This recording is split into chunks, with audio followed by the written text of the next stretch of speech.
ನಾವು ಮೊದ್ಲಿಂದನೂ ಒಂದೇ ಒಂದು ನಮ್ಮ ಯಾವತ್ತೂ ವೈಲೆಂಟ್ ಅಲ್ಲ. ನಾವು ಸೈಲೆಂಟನೇ.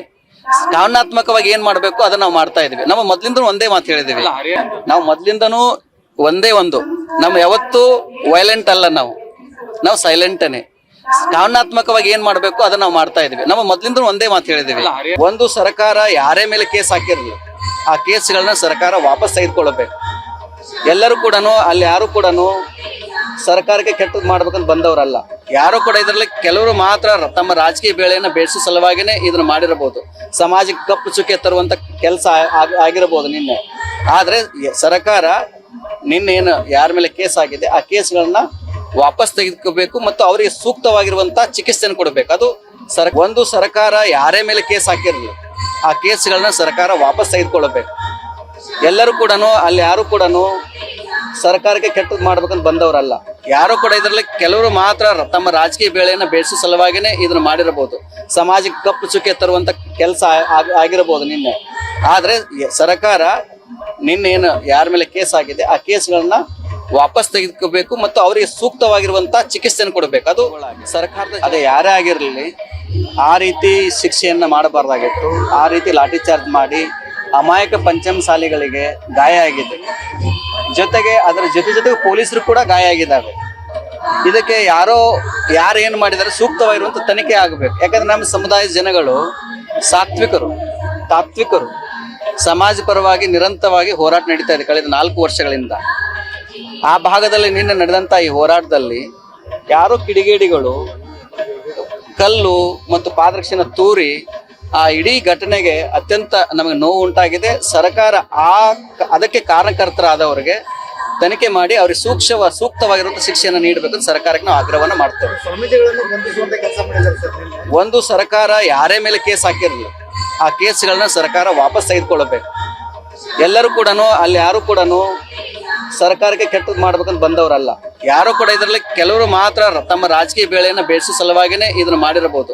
ಸಮಾಜಕ್ಕೆ ಕಪ್ಪು ಚುಕ್ಕೆ ತರುವಂತ ಕೆಲಸ ಆಗಿರಬಹುದು ನಿನ್ನೆ. ಆದ್ರೆ ಸರ್ಕಾರ ನಿನ್ನೇನು ಯಾರ ಮೇಲೆ ಕೇಸ್ ಆಗಿದೆ ಆ ಕೇಸ್ಗಳನ್ನ ವಾಪಸ್ ತೆಗೆದುಕೋಬೇಕು ಮತ್ತು ಅವರಿಗೆ ಸೂಕ್ತವಾಗಿರುವಂತ ಚಿಕಿತ್ಸೆಯನ್ನು ಕೊಡಬೇಕು. ಅದು ಸರ್ಕಾರದ ಜವಾಬ್ದಾರಿ. ಅದು ಕೇವಲ ಅವ್ರಿಗೆ ಅಷ್ಟಂತಲ್ಲ, ನಿನ್ನೆ ಕಾರ್ಯದಲ್ಲಿ ತೊಡಗಿರುವಂತ ರಕ್ಷಣೆಯನ್ನು ಮಾಡ್ತಾ ಇರುವಂತ ಪೊಲೀಸ್ ಅಧಿಕಾರಿಗಳು ಕೂಡ ಗಾಯ ಆಗಿದೆ. ಅವರು ಕೂಡ ನಮ್ಮವರೇ. ಹಾಗಾಗಿ ಕರ್ನಾಟಕ ಶಾಂತಿ ಸುವ್ಯವಸ್ಥೆ ರಾಜ್ಯವಾಗಿರೋದ್ರಿಂದ ನಾವು ಸರ್ಕಾರಕ್ಕೆ ಏನು ಆಗ್ರಹ ಮಾಡ್ತೀವಿ ಅಂತಂದ್ರೆ ಈ ರೀತಿ ಘಟನೆಗಳು ಮತ್ತೆ ಮರುಕಳಿಸದಂತೆ ಸರ್ಕಾರ ಜಾಗೃತಿ ವಹಿಸ್ಕೋಬೇಕು ಅಂತ ಈ ಮೂಲಕ ಹೇಳ್ತೀವಿ. ಸಮಾಜದವರು ಹೇಳ್ತಾರೆ ಕಾಂಗ್ರೆಸ್ ಪಂಚಮಸಾಲಿಗಳು ಮುಖಂಡರು ಸಾಥ್ ನೀಡಿದ್ದಾರೆ, ಅವರು ಮಾಡ್ತಿದ್ದಾರೆ. ಅದಕ್ಕೆ ನಾವು ಯಾವುದೇ ಒಬ್ಬ ರಾಜಕಾರಣಿಗಳ ಹೇಳಿಕೆಗಳಿಗೆ ನಾವು ಪ್ರತಿಕ್ರಿಯೆ ಕೊಡೋದಿಲ್ಲ. ನಾವು ಅದನ್ನೇ ಬಹಳ ಸೂಕ್ಷ್ಮ ಇದೆ. ಕೆಲವರು ತಮ್ಮ ರಾಜಕೀಯ ಬೇಳೆಯನ್ನ ಬೇಯಿಸುವ ಸಲುವಾಗಿ ಇವುಗಳನ್ನ ವೇದಿಕೆ ಅಂತೇಳಿ ಕ್ರಿಯೇಟ್ ಮಾಡಿಕೊಂಡು ಜನಗಳಿಗೆ ತಪ್ಪು ಮಾಹಿತಿನ ಕೊಡ್ತಾ ಇದ್ದಾರೆ. ಸಮಾಜಕ್ಕೆ ತಪ್ಪು ಸಂದೇಶ ಹೋಗಬಾರ್ದು. ನಾವು ಕೂಡ ಹೋರಾಟ ಮಾಡ್ತಾ ಇದ್ದೀವಿ. ನಮ್ಮದು ಕಾನೂನಾತ್ಮಕವಾಗಿರುವಂತ ಹೋರಾಟ 1994ರಿಂದ ನಿರಂತರವಾಗಿರುವಂತಹ ಹೋರಾಟ ಇದು. ಅದಕ್ಕೆ ಬೇಕಾಗಿರುವಂತಹ ಕೇಂದ್ರದ OBCಗೆ ಏನ್ ಬೇಕು, ನಮ್ಮ ಸಮುದಾಯಕ್ಕೆ ಬೇಕಾಗಿರೋದು ಕೇಂದ್ರದ OBC ಮೀಸಲಾತಿ ಮತ್ತು 2A ಹೋರಾಟ ನಿರಂತರವಾಗಿ ನಡೆದಿದೆ, ಇವತ್ತಿಂದಲ್ಲ ಇದು. ಆದ್ರೆ ಹೋರಾಟ ಮಾಡುವಂತ ಸಂದರ್ಭದಲ್ಲಿ ಈ ರೀತಿ ಮಾಡಿರುವುದು, ಈ ರೀತಿ ಘಟನೆ ಇದು ಕರ್ನಾಟಕಕ್ಕೆ ಅತ್ಯಂತ ಕೆಟ್ಟ ಸಂದೇಶವನ್ನ ಕೊಡ್ತದೆ. ಅಲ್ಲ, ಇಷ್ಟು ಹೋರಾಟ ನಡೀತಾ ಇದ್ರು, ಹರಿಹರ ಪೀಠ ಸೈಲೆಂಟ್ ಆಗಿದೆ. ನಾವು ಮೊದ್ಲಿಂದನೂ ಒಂದೇ ಒಂದು ನಮ್ಮ ಯಾವತ್ತೂ ವೈಲೆಂಟ್ ಅಲ್ಲ. ನಾವು ಸೈಲೆಂಟನೇ. ಕಾರಣಾತ್ಮಕವಾಗಿ ಏನ್ ಮಾಡ್ಬೇಕು ಅದನ್ನ ನಾವು ಮಾಡ್ತಾ ಇದೀವಿ. ನಮ್ಮ ಮೊದ್ಲಿಂದ ಒಂದೇ ಮಾತು ಹೇಳಿದೀವಿ. ಹರಿಹರ ಪೀಠ ಸ್ವಾಮೀಜಿ ಅವರು ಕೂತು ಕಾನೂನಾತ್ಮಕ ಹೋರಾಟ ಅಂತ ಹೇಳ್ತಾ ಇರೋ ಹೊರತು ಬೀದಿಗಿಳಿದು ಹೋರಾಟ ಅದಕ್ಕೆ ಈ ರೀತಿ ರಾಜಕಾರಣಿಗಳ ಹೇಳಿಕೆಗಳನ್ನ ತಮ್ಮ ಸ್ವಾರ್ಥಕ್ಕಾಗಿ ಹೇಳೋರ್ ಬಗ್ಗೆ ನಾನು ಉತ್ತರ ಕೊಡ್ಲಿಕ್ಕೆ ಇಲ್ಲಿಲ್ಲ. ನಮ್ಮ ಸಮುದಾಯಕ್ಕೆ ನಾವು ಬದ್ದಿದೀವಿ. ನಾವು ಮೀಸಲಾತಿ ಕೊಡಿಸುವ ನಿಟ್ಟಿನಲ್ಲಿ ಏನೇನು ಮಾಡ್ಬೇಕು. ಈಗೆಲ್ಲರೂ ಮಾತಾಡ್ತಾ ಇದ್ರೆ ಏನಪ್ಪಾ ಅಂತಂದ್ರೆ ಕಾನೂನಾತ್ಮಕ ಹೋರಾಟ ಮಾಡ್ಬೇಕು. ಈಗ ವಕೀಲರು ಬಂದಾರ ಅಂತ ಹೇಳ್ತವೆ. ನಮ್ಮ ಅನೇಕ ಜನ ವಕೀಲರು ಸರ್ಕಾರಕ್ಕೆ ಮತ್ತು ಕೇಂದ್ರದ ಹಿಂದುಳಿದ ವರ್ಗಕ್ಕೆ 900 ಪುಟಗಳ ಮಾಹಿತಿಯನ್ನ ಯಾಕೆ ಪಂಚಮಸಾಲಿಗಳಿಗೆ ಕೇಂದ್ರದ OBC ಮೀಸಲಾತಿ ಕೊಡಬೇಕು ಅನ್ನೋದನ್ನ ಸಾಕ್ಷಿ ಸಮೇತ ಕೊಟ್ಟಿದ್ದೇವೆ. ನಾವ್ ಇವತ್ತು ಮೊನ್ನೆ ಸರ್ಕಾರ ಏನು ಬೊಮ್ಮಾಯಿ ಸರ್ಕಾರ 2D ಮತ್ತು 2C ಘೋಷಣೆ ಮಾಡಿತಲ್ಲ, ಅದನ್ನ ಒಪ್ಕೊಂಡಿಲ್ಲ. ವಿಜಯೋತ್ಸವನ ಅವತ್ತು ಮಾಡಿದವ್ರು ಯಾರು? ಅದನ್ನ ಸ್ವೀಕಾರ ಮಾಡಿದವ್ರು ಯಾರು? ಆ ಸಂದರ್ಭದಲ್ಲಿ ಮುಖ್ಯಮಂತ್ರಿಗಳ ಪಕ್ಕದಲ್ಲಿ ಕೂಡಿಸ್ಕೊಂಡು ನಾವು ಈ ಮೀಸಲಾತಿಯನ್ನು ಸರ್ಕಾರ 2D ಮತ್ತು 2C ಮಾಡಿದೆಯಲ್ಲ, ಇದನ್ನ ಸ್ವೀಕಾರ ಮಾಡೋದ್ರಿಂದ ಘಂಟಾಘೋಷವಾಗಿ ಹೇಳಿದ್ದೇವೆ. ಅದನ್ನ ಸ್ವೀಕಾರ ಮಾಡಿದವ್ರು ಯಾರು? ಯಾಕಂದ್ರೆ ನಮ್ಗೆ ಗೊತ್ತಿತ್ತು ಸರ್ಕಾರ SC ಮತ್ತು ST ಗಳಿಗೆ ಮೀಸಲಾತಿಯನ್ನು ಕೊಡಿತು. SC ಗಳಿಗೆ 15% 17% ಕೊಟ್ರು, ST ಗಳಿಗೆ 3% 7% ಕೊಟ್ರು. ಅವಾಗ ಹೆಂಗ್ ಮೀಸಲಾತಿ ಕೊಟ್ರು ಅಂತಂದ್ರೆ ಒಂದು ಸಮುದಾಯವನ್ನು ತೆಗೆದುಕೊಡ್ಲಿಲ್ಲ ಅವರು, ಮೀಸಲಾತಿ ಪ್ರಮಾಣವನ್ನ ಹೆಚ್ಚಿಗೆ ಮಾಡಿದ್ರು. 50 ಮೀಸಲಾತಿ 56 ಮೀಸಲಾತಿ ಆಯ್ತು. ಆದ್ರೆ ನಮಗೆ ಮೀಸಲಾತಿ ಕೊಡುವಂತ ಸಂದರ್ಭದಲ್ಲಿ ಏನು ಅಲ್ಪಸಂಖ್ಯಾತ ಟು ಬಿ ಇತ್ತಲ್ಲ, ಆ ಮೀಸಲಾತಿನ ತೆಗೆದು ನಮಗ್ ಕೊಟ್ರು. ಅದರಿಂದ ಏನಾಯ್ತು, ಅವರು ಕೋರ್ಟ್ಗೆ ಹೋದ್ರು, ಅದು ಸುಪ್ರೀಂ ಕೋರ್ಟ್ ಹೋದ್ರು. ಅನ್ಯಾಯ ಆಗಿದ್ದು ಯಾರಿಗೆ? ಅದಕ್ಕೆ ನಾವು ಒಪ್ಕೊಳ್ಳಿಲ್ಲ. ಅವ್ರಿಗೆ ಹೇಗೆ SC ST ಸಮುದಾಯಗಳಿಗೆ ಮೀಸಲಾತಿನ ಇನ್ಕ್ರೀಸ್ ಮಾಡಿ ನೀವು ಕೊಟ್ಟಿದ್ರಿ, ಹಂಗ ಪಂಚಮಸಾಲಿಗಳಿಗೆ ಕೂಡ ಇನ್ಕ್ರೀಸ್ ಮಾಡಿ ಕೊಟ್ಟಿದ್ರೆ ಅವ್ರು ಕೋರ್ಟ್ ಹೋಗ್ತಿರ್ಲಿಲ್ಲ.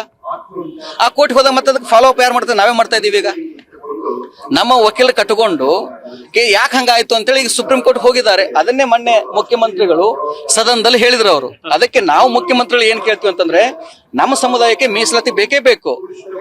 ಯಾಕಂದ್ರೆ ನಮ್ಮ ಮಕ್ಕಳಿಗೆ ಶಿಕ್ಷಣದಲ್ಲಿ ಮತ್ತು ಉದ್ಯೋಗದಲ್ಲಿ ಟ್ಯಾಲೆಂಟ್ ಇದ್ರೂ ಅವಕಾಶ ಸಿಗ್ತಾ ಇಲ್ಲ. ನಮಗೆ ಮೀಸಲಾತಿ ಬೇಕೇ ಬೇಕು. ಆದ್ರೆ ಪರ್ಸೆಂಟೇಜ್ ಅನ್ನು ಇನ್ಕ್ರೀಸ್ ಮಾಡಿ ನೀವು ಮೀಸಲಾತಿ ಕೊಟ್ರೆ ಯಾರಿಗೆ ತೊಂದರೆ ಇಲ್ಲ, ಅದಕ್ಕೆ ಯಾರು ಕೋರ್ಟ್ ಹೋಗೋದಿಲ್ಲ. ಈಗಾಗಲೇ ಪಕ್ಕದ ಮಹಾರಾಷ್ಟ್ರ ಇರಬಹುದು, ಹರಿಯಾಣ ಇರಬಹುದು, ಗುಜರಾತ್ ಇರಬಹುದು, ಆಂಧ್ರ ಪ್ರದೇಶದಲ್ಲಿ ಇರಬಹುದು, ಇಲ್ಲಿ ಮೀಸಲಾತಿ ಪ್ರಮಾಣ 50ಕ್ಕಿಂತ ಹೆಚ್ಚಾಗಿದೆ. ಈ ದೇಶದಲ್ಲಿ 10 ರಿಂದ 12 ರಾಜ್ಯಗಳಲ್ಲಿ ಮೀಸಲಾತಿ ಪ್ರಮಾಣ ಹೆಚ್ಚಾದಾಗ ನೀವು ಒಂದು ಸಮುದಾಯವನ್ನು ತೆಗೆದು ಕೊಟ್ಟಾಗ ಸಹಜವಾಗಿ ಅವರು ಕೋರ್ಟ್ ಹೋಗ್ತಾರೆ. ಕೋರ್ಟ್ ಹೋದ್ರೆ ನಿಮ್ಗೆ ಗೊತ್ತಿದೆ ನಮ್ಮ ದೇಶದಲ್ಲಿ ಎಷ್ಟು ವರ್ಷ ಆಗತ್ತೆ ಅಂತ ಹೇಳಿ. ಅದಕ್ಕೆ ಆ ಸಂದರ್ಭದಲ್ಲಿ ಆ ಮೀಸಲಾತಿ ನಮ್ಗೆ ಕೂಡ ಆ ಸಂದರ್ಭದಲ್ಲಿ ಪೊಲಿಟಿಕಲ್ ಬಹಳ ಪ್ರೆಷರ್ ಇತ್ತು, ಇದನ್ನ ನೀವು ಒಪ್ಪುಕೊಳ್ಳಿ ಅಂತೇಳಿ. ನಾವು ಒಪ್ಪುಕೊಳ್ಳಿಲ್ಲ, ನಮ್ಗೆ ಗೊತ್ತಿತ್ತು ಇದು 100% ಕೋರ್ಟ್ ಹೋಗುತ್ತೆ ಅಂತ. ಅದಕ್ಕೆ ನಾವು ಮುಖ್ಯಮಂತ್ರಿ ಹೇಳ್ತೀವಿ, ನೀವು ಜಾಣರಿದ್ದೀರಿ, ಸಾಮಾಜಿಕ ನ್ಯಾಯದ ಬಗ್ಗೆ ಯೋಚನೆ ಮಾಡ್ತೀರಿ, ಅದಕ್ಕಾಗಿ ನೀವು 2 ಬಾರಿ ಮುಖ್ಯಮಂತ್ರಿ ಆಗಿದ್ದೀರಿ. ನೀವು ನಮ್ಮ ಸಮುದಾಯಕ್ಕೆ ನೀವು ಪರ್ಸೆಂಟೇಜ್ ಅನ್ನು ಇನ್ಕ್ರೀಸ್ ಮಾಡಿ ನಮ್ಮ ಸಮುದಾಯಕ್ಕೆ ಒಂದು ಸಾಮಾಜಿಕ ನ್ಯಾಯವನ್ನು ಕೊಡಬೇಕು, ಒಂದು ರಾಜ್ಯ ಮಟ್ಟದಲ್ಲಿ. ಇನ್ನೊಂದು ಕೇಂದ್ರ ಮಟ್ಟದಲ್ಲಿ ನಿಮ್ಮ ಹತ್ತಿರ ಬಹಳ ಈಜಿ ಇದೆ ಅದು. ಈಗಾಗಲೇ ಕೇಂದ್ರದ ಹಿಂದುಳಿದ ವರ್ಗ ಆಯೋಗ ಜುಲೈ 2023 ರಾಜ್ಯ ಸರ್ಕಾರಕ್ಕೆ ಒಂದು ನೋಟಿಸ್ ಅನ್ನ ಕಳಿಸಿದೆ. ಕೇಂದ್ರದ ಹಿಂದುಳಿದ ವರ್ಗ ಆಯೋಗ ನಾವು ಮತ್ತು ನಮ್ಮ BC ಓಪತ್ರ ಪೀಠದ ಪ್ರಧಾನ ಧರ್ಮಸ್ಥಳಾಗಿ ರಾಜ್ಯದ ಅಧ್ಯಕ್ಷರಾಗಿಂತ ನಾಗನಗೌಡ ಹೆಸರ ಮೇಲೆ 3 ಜನಗಳು ನಾವು ಪಿಟಿಷನ್ ಹಾಕಿದ್ದೀವಿ. ಅದು ಕೋರ್ಟ್ ಅಲ್ಲಿ ಹಿಯರಿಂಗ್ ಆಯ್ತು. ಕೇಂದ್ರ ಹಿಂದುಳಿದ ಅಲ್ಲಿ 900 ಪುಟಗಳ ದಾಖಲಾತಿ ಕೊಟ್ಟಿವಿ. ಅದಕ್ಕೆ BS ಪಾಟೀಲ್ರು ನಮ್ಮ ವಕೀಲರು ಕೆಲಸ ಮಾಡಿದ್ರು. ಅದ್ರ ಪರವಾಗಿ ರಾಜ್ಯ ಸರ್ಕಾರಕ್ಕೆ ಚೀಫ್ ಸೆಕ್ರೆಟರಿಗೆ ಲೆಟರ್ ಬಂತು. ಈಗ ಸರ್ಕಾರ ಏನ್ ಮಾಡ್ಬೇಕು ಅಂತಂದ್ರೆ, ಅತ್ಯಂತ ಈಜಿ ಆಗಿರುವಂತದ್ದು ಏನಪ್ಪಾ ಅಂತಂದ್ರೆ, ಕೇಂದ್ರ OBCಗೆ ರೆಕಮೆಂಡ್ ಮಾಡ್ಬೇಕು. ರಾಜ್ಯದಲ್ಲಿರುವಂತ ಬಹುತೇಕ ಸಮುದಾಯಗಳು ಈಗಾಗಲೇ ಕೇಂದ್ರದ OBC ಮೀಸಲಾತಿ ತೆಗೆದುಕೊಂಡಿದ್ದಾವೆ. ಅದು ಸರ್ಕಾರಕ್ಕೆ ಅತ್ಯಂತ ಈಜಿ ಇರುವಂತದ್ದು. ಅದನ್ನ ರೆಕಮೆಂಡ್ ಮಾಡಿದ್ರೆ ಕೇಂದ್ರದ BJP ಸರ್ಕಾರ ಇದೆ. ಇವಾಗ ಏನಾಗಿದೆ, ಹಿಂದಿನ ವರ್ಷ ಮೀಸಲಾತಿ ಮಾಡುವಾಗ ಯಾರು ಪ್ರತಿಪಕ್ಷದಲ್ಲಿದ್ರು ಅವರು ಎತ್ಕಡ್ತಾ ಇದ್ರು. ಈಗ ಅಧಿಕಾರದಲ್ಲಿದ್ದಾರೆ, ಅವ್ರು ಇವ್ರನ್ನ ಎತ್ಕಡ್ತಾರೆ. ಇದು ಲಾಭ ಆಗ್ತಾ ಇರೋದು ಯಾರಿಗಪ್ಪ ಅಂತ ಸರ್ಕಾರಗಳಿಗೆ, ಸರ್ಕಾರಕ್ಕೆ ಮತ್ತು ಪ್ರತಿಪಕ್ಷಕ್ಕೇನೆ. ಅವರು ತಮಗೆ ಹೆಂಗ್ ಬೇಕಾದಂಗೆ ನಮ್ಮನ್ನು ಉಪಯೋಗಿಸ್ಕೊತಾ ಇದ್ದಾರೆ. ಅದಕ್ಕೆ ನಾವು ಸಮಾಜದವ್ರು ಜಾಣರಾಗಬೇಕು. ಇದು ರಾಜಕೀಯ ವೇದಿಕೆ ಆಗಬಾರ್ದು, ಇದು ಸಮಾಜದ ಪರವಾಗಿರಬೇಕು. ಒಬ್ಬ ರಾಜಕಾರಣಿ ಇನ್ನೊಬ್ಬ ರಾಜಕಾರಣಿ ಬೈತಾರೆ, ಇನ್ನೊಬ್ಬ ರಾಜಕಾರಣಿ ಮತ್ತೊಬ್ಬರನ್ನ ಬೈತಾರೆ.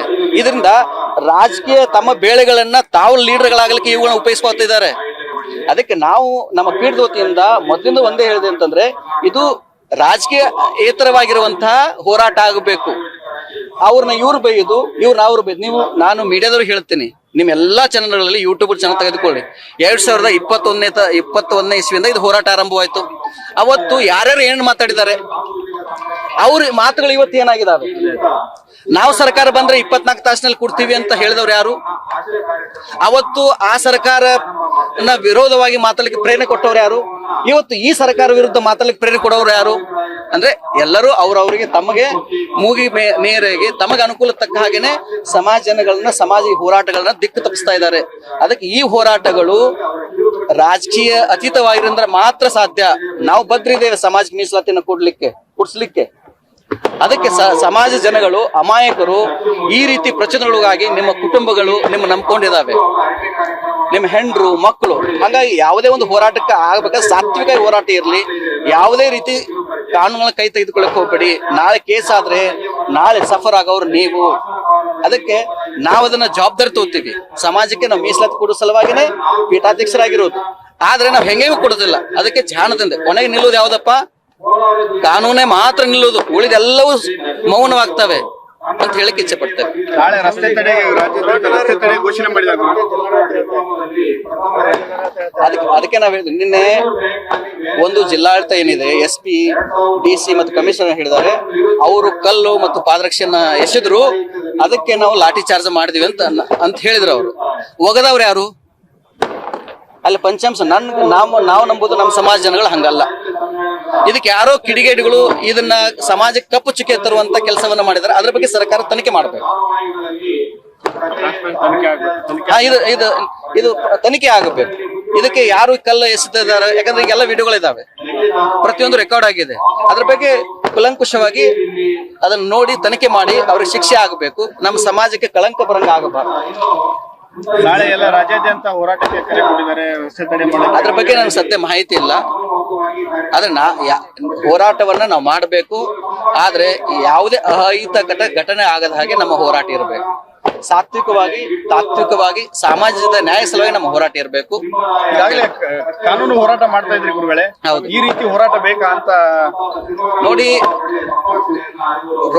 ನಾವು ಚಪ್ಪಾಳೆ ಒಂದೇ ಕೈಯಿಂದ ಆಗೋದಿಲ್ಲ, ಅದು ಬೇಕಾಗುತ್ತೆ. ಆದ್ರೆ ಅದು ಅತಿರೇಕ ಆಗಬಾರ್ದು. ಯಾವುದೇ ಹೋರಾಟ ಅತಿರೇಕ ಆಗಬಾರ್ದು. ಅದು ಸಮಾಜಕ್ಕೆ ಒಂದು ಒಳ್ಳೆ ಅನುಕೂಲ ಆಗುವಂತ ಹೋರಾಟ ಇರಬೇಕು. ಸಮಾಜ ಕೆಟ್ಟ ತರಿಸುವಂತ ಹೋರಾಟಗಳಾಗಬಾರ್ದು. ಅದು ಯಾವುದೇ ಆಗಿರಬಹುದು. ಸರ್ಕಾರಕ್ಕೆ ನಾವು ಕುತ್ಕೊಂಡು ಮಾತಾಡಿಕೊಂಡು ಸರ್ಕಾರ ಕಡೆಯಿಂದ ಏನಾಗಬೇಕು ಅದನ್ನ ನಾವು ಮಾಡಿಸುವಂತ ಜವಾಬ್ದಾರಿಗಳನ್ನ ತಗೋಬೇಕು. ಅದು ಎಲ್ಲರ ಜವಾಬ್ದಾರಿ. ಚಪ್ಪಾಳೆ ಆಗ್ತಾ ಇಲ್ಲ, ಹಾ, ಎರಡು ಕೈಗಳಿಂದ ಚಪ್ಪಾಳೆ ಅಲ್ಲ ನೋಡಿ, ಹೋಗುವಂತ ಈಗ ನೋಡಿ, ಇದು ಒಂದು ಚಾನಲ್, ಇದು ಒಂದು ಚಾನಲ್. ಈ ನಾವ್ ಹೇಳಿಕೆಗಳನ್ನ ಇದೇ ಒಂದ್ ಚಾನಲ್ ಬಿತ್ತರೆ ಆಗುತ್ತೆ, ಇದರಲ್ಲೇ ಒಂದು ಬಿತ್ತರೆ ಆಗುತ್ತೆ. ಆದ್ರೆ ಡಿಸ್ಕಷನ್ ಆಗುವಾಗ ಇದೇ ಬೇರೆ ಆಗಿರುತ್ತೆ, ಇದೇ ಬೇರೆ ಆಗಿರುತ್ತೆ. ಹೋರಾಟ ದಾರಿಗಳು ಬೇರೆ ಇರಬಹುದು. ಆ ಉದ್ದೇಶ ಒಂದಿದೆ. ಈ ದೇಶದ ಸ್ವತಂತ್ರ ಕೊಡುವಲ್ಲಿ ಮಹಾತ್ಮ ಗಾಂಧೀಜಿಯವರು ಹೋರಾಟ ಮಾಡಿದ್ರು, ಸುಭಾಷ್ ಚಂದ್ರ ಬೋಸ್ ಹೋರಾಟ ಮಾಡಿದ್ರು, ಭಗತ್ ಸಿಂಗ್ ಮಾಡಿದ್ರು. ಹಂಗಂದ್ರೆ ಅವರೆಲ್ಲರೂ ವಿಮುಖರಾಗಿದ್ರ? ಇಲ್ಲ, ಅವ್ರದೇ ಅಂತವೇ ಇದೆ. ನಾವು ಮೊದ್ಲಿಂದ ಒಂದೇ ಹೇಳ್ತಾ ಇದೀವಿ, ಏನಪ್ಪಾ ಅಂದ್ರೆ ಕಾನೂನಾತ್ಮಕವಾಗಿ ಹೋರಾಟವನ್ನ ಮಾಡ್ತೀವಿ ಅಂತ. ಸುಪ್ರೀಂ ಕೋರ್ಟ್ ಆದೇಶ ಯಥಾಸ್ಥಿತಿ ಕಾಪಾಡಿದ್ದಾಗಿದೆ. ಸ್ಟೇಟ್ ಅಲ್ಲಿ ಸೇರ್ಲೇಬೇಕು. ಅದಕ್ಕೆ ಏನಾಗಿತ್ತು ಅಂದ್ರೆ ಸರ್ಕಾರಕ್ಕೆ ನಾವೇನ್ ಹೇಳ್ತಾ ಇದೀವಿ ಅಂತಂದ್ರೆ, ಆ ಪರ್ಸೆಂಟೇಜ್ ಇನ್ಕ್ರೀಸ್ ಮಾಡಿದ್ರೆ, ಈಗ ಅದು ಲಾಗು ಆಗಿಲ್ಲ, ಅದು ಇಂಪ್ಲಿಮೆಂಟ್ ಆಗಿಲ್ಲ. ಅದು 3B ಅಂತ 3B ಅಲ್ಲಿ ಇದೀವಿ ನಾವು. 5% 5% ಆಗಿದೀವಿ ನಾವು. ಆ 2D ಮತ್ತು 2C ಯಾವುದು ಕನ್ಸಿಡರ್ ಆಗಿಲ್ಲ. ನಾವೆಲ್ಲಿದೀವಿ ಅಲ್ಲೇ ಇದೆ. ಅದಕ್ಕೆ ಏನ್ ಮಾಡ್ಬೇಕು ಅಂದ್ರೆ, ಒಂದೇ ಒಂದು ಆಪ್ಷನ್ ಅಂತಂದ್ರೆ, ನಾವು ಒಂದು ಸಮುದಾಯವನ್ನ ರದ್ದು ಮಾಡಬೇಕು, ಅದನ್ನ ತೆಗಿಬೇಕು ಅಂತ ಹೇಳೋದಿಲ್ಲ. ಅದನ್ನ ತೆಗಿಬೇಕಾದ್ರೆ SC ST ಕೊಟ್ರಲ್ಲ, ಅವಾಗ ತೆಗಿಬೋದಾಗಿತ್ತಲ್ಲ ನೀವು. ಅದಕ್ಕೆ ನಾವ್ ಹೇಳುದು ಪರ್ಸೆಂಟೇಜ್ ಇನ್ಕ್ರೀಸ್ ಮಾಡಿ ಪರ್ಸೆಂಟೇಜ್ 75 ಮಾಡಬಹುದಲ್ಲ. ತಮಿಳುನಾಡು ಅನೇಕ ಅದಾವಲ್ಲ, ಆ ಪರ್ಸೆಂಟೇಜ್ ಇನ್ಕ್ರೀಸ್ ಮಾಡಿ ನಮ್ಮ ಸಮುದಾಯಕ್ಕೆ. ಈಗ ಇವತ್ತು ಮುಖ್ಯಮಂತ್ರಿಗಳಿಗೆ 2A ಹಿಂದುಳಿದ ಆಯೋಗದವರು, ಹಿಂದುಳಿದ ಒಂದು ವೇದಿಕೆಯವರು, ಸಂಘಟನೆಯವರು ಪಂಚಮಸಾಲೆಗಳಿಗೆ 2A ಮೀಸಲಾತಿ ಕೊಡ್ಸ್ಲಿಕ್ಕೆ ಹೋಗ್ಬೇಡಿ ಅಂತ ಇವತ್ತು ಮುಖ್ಯಮಂತ್ರಿಗಳಿಗೆ ಪತ್ರವನ್ನು ಹಾಕಿದ್ದಾರೆ. ಒಂದು ಮನವಿಯನ್ನು ಕೊಟ್ಟರು. ಇವತ್ತಲ್ಲ, ಅದು ಮೊದಲಿಂದ ಕೊಡ್ಕೋತ ಬಂದಿದ್ದಾರೆ. ಅದರ ಅರ್ಥ ಏನಂತಂದ್ರೆ, 2A ನಮ್ಮ ಪಂಚಮಸಾಲೆ ನಮ್ಮಲ್ಲಿ ತರ್ಲಿಕ್ಕೆ ಹೋಗ್ಬೇಡಿ ಅಂತ ಹೇಳಿದಾರೆ ಅವರು. ಅದಕ್ಕೆ ನಾವೇನ್ ಹೇಳೋದಂತಂದ್ರೆ, 3B ಯಲ್ಲೇ ಪರ್ಸೆಂಟೇಜ್ ಇನ್ಕ್ರೀಸ್ ಮಾಡಿ ನಮ್ಮ ಜನಗಳಿಗೆ ಅನುಕೂಲ ಆಗುತ್ತೆ. ಅದು ಸಾಧ್ಯ ಇದೆ, ಅದಕ್ಕೆ ಸಮಸ್ಯೆ ಇಲ್ಲ. ಸುಲಭವಾಗಿರುವಂತ ಯಾವ್ದಪ್ಪ ಅಂದ್ರೆ, ಪರ್ಸೆಂಟೇಜ್ ಇನ್ಕ್ರೀಸ್ ಮಾಡಿ ನಮ್ಮ ಸಮುದಾಯಕ್ಕೆ ಅನುಕೂಲ ಮಾಡಿಕೊಡಿ. ಯಾಕಂದ್ರೆ 3B ಇನ್ಕ್ರೀಸ್ ಮಾಡಿ ಅಂದ್ರೆ ಹೋರಾಟನೇ ಹಿಂದೆ ಸರ್ಕಾಗುತ್ತೆ ನೋಡಿ. ಅದು ಹೋರಾಟ ಅಂತ ಅಲ್ಲಿ ಅದು ಆಗಂಗಿಲ್ಲ ಅಂತ ಈಗ ಸ್ಪಷ್ಟತೆ ಇದೆ, ನಮಗೆ ಆಗಂಗಿಲ್ಲ ಸ್ಪಷ್ಟತೆ ಇದೆ. ಅದಕ್ಕೆ ಸಮಸ್ಯೆಗಳದಾವಿಲ್ಲ. ಈಗ 2D 2C ಯಾಕೆ ಕ್ಯಾನ್ಸಲ್ ಆಯ್ತು? ನೇಮ್ ಚೇಂಜ್ ಆಯ್ತು, ನೇಮ್ ಅಷ್ಟೇ ಚೇಂಜ್ ಆಯ್ತು. ಅದನ್ನ 3B ಅದು ಕೊಡ್ಬೋದಾಗಿತ್ತಲ್ಲ. ಬರೀ ಚೇಂಜ್ ಆಯ್ತು, ಒಳಗಡೆ ಏನು ಅನುಕೂಲ ಆಗ್ಲಿಲ್ಲ. ಅದಕ್ಕೆ ಈ ಪರ್ಸೆಂಟೇಜ್ ಇನ್ಕ್ರೀಸ್ ಮಾಡಿದ್ರೆ ಯಾರಿಗೂ ತೊಂದರೆ ಇಲ್ಲ. ಮತ್ತೆ ಅವತ್ತು 3D 2C 2D ಅನ್ನು ಒಪ್ಕೊಂಡವ್ರಿಗೆ ಮತ್ತು 3B ಪರ್ಸೆಂಟೇಜ್ ಯಾಕೆ ಇನ್ಕ್ರೀಸ್ ಮಾಡ್ಲಿ? ಅದ್ರ ಸಮುದಾಯಕ್ಕೆ ಅನುಕೂಲ ಆಗತ್ತಲ್ಲ. ಕೆಲವ್ರ ಜೊತೆ ಮಾತಾಡಿದ್ದೇವೆ, ಸಂಪರ್ಕ ಮಾಡಿದ್ದೇವೆ. ಇನ್ಸಿಡೆಂಟ್ CM ಜೊತೆ ಯಾರು